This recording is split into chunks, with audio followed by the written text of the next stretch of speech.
And with all that, we're going to turn this over to our champion and let him have the last word and give the benediction. Thank you all so much for everything. Thank you. Do you guys have any more questions? Just one more. Thank you, Craig. It may have been mentioned, but on the camp itself, something that's I thought was pretty neat. Everything we're going to have to do at their camp, the zip lines and what have you, and you guys please correct me if I'm wrong, but the way I understood it in Union, we're going to have a smaller area that the public can go to and pay a daily fee and enjoy those benefits, some trails, like mountain bike trails, zip lines, just be able to just divide it off into a separate section, right? That's correct. Yeah. What's that, Adventure Mountain or something like that? It's called Action Mountain. Action point. Action Point, that's right. Yeah. And it's on your map here, right? We have some more maps here. I have one more question. Somebody in my group called somebody to ask about this. I don't know who called, but about the liability on the kids. Are you all, is the Boy Scouts assuming that up to a point? Is that going to be evaluated, or how's that covered? It's not, it won't be on the community shows. That's going to be on the Boy Scouts and the CCC. But really, the Boy Scouts are handling the liability issue. Okay.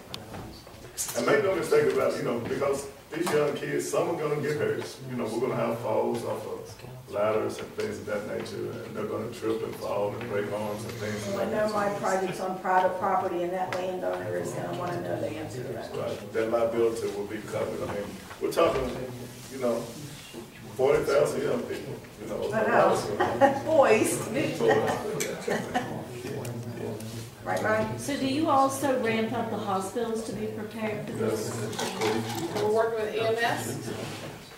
Yeah, we've adopted the incident command system, and basically that was a system developed to fight forest fires, because in the 70s firefighters were dying and the fires weren't getting put out very well.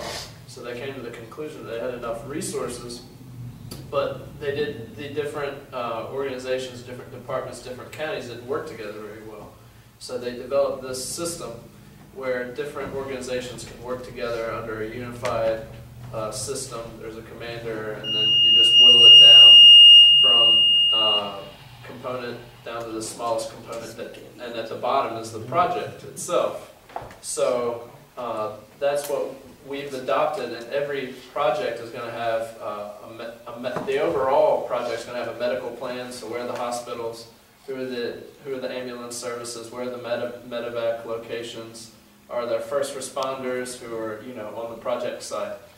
So that is all going to be calculated into what we're trying to do. And every project site, additionally, we're going to evaluate what are the job hazards. What safety equipment do they need, and we're going to address that to prevent injuries such as that. We're going to have a little safety training before they get started.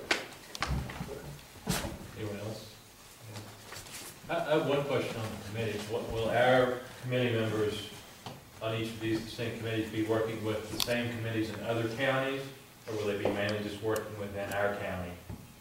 Do you anticipate group meetings from all 9 counties, or is it just going to be our county working within our county on this committee? It's going to be your county working within its own committee structure, because all counties are different.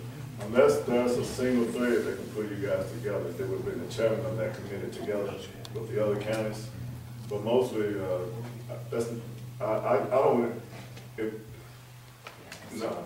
That'll make it easier for us to think. Because you're all unique. And Our people are not going to want to travel. The things that might benefit people in Fayette County or Nicholas County might not exactly be the things that you guys need from their own county. Or some of the best ideas from other counties we take from those counties and we share it with the other counties and say, hey, this is a good idea. What do you think about it? Well, he brought up another good point. Is somebody from the CCC going to be at our We'll meeting? be at Yes. each committee. Yes, we'll send a representative there. Yeah, we'll be at each committee. Just have to let us know. We'll be there with you every step of the way. I don't know. The county commissioners and Donnie and we're all still learning about this process too. And I think the main thing that we need you guys to get out and talk up now is we need first committee members from Peterstown and Linside and Ballard and Red Sulphur. We need some people who are willing to serve on some of these committees. And we also need to be thinking about projects. You know, we've got potential to do, you know, some lasting and really beneficial things for the county. So, and as they've mentioned a couple of times, we don't want to wait till the last minute to get some of those applications in. So, you know, if you know somebody who has talked about a project they're interested in, or if you can just sort of brainstorm and think, well, you know, what could we do with 40, you know, eager laborers, you know, for a day, and just sort of try to be thinking about projects so we can get, you know, get some of this stuff on the road. Any more questions, comments? I'd just like to thank the, you folks from CCC for agreeing to come to the county again. I know this is a I'm second glad you meeting. decided to have a second meeting. But geographically, we run into this a lot, but I just want to say thanks for coming, and we appreciate it. Yes, thank you.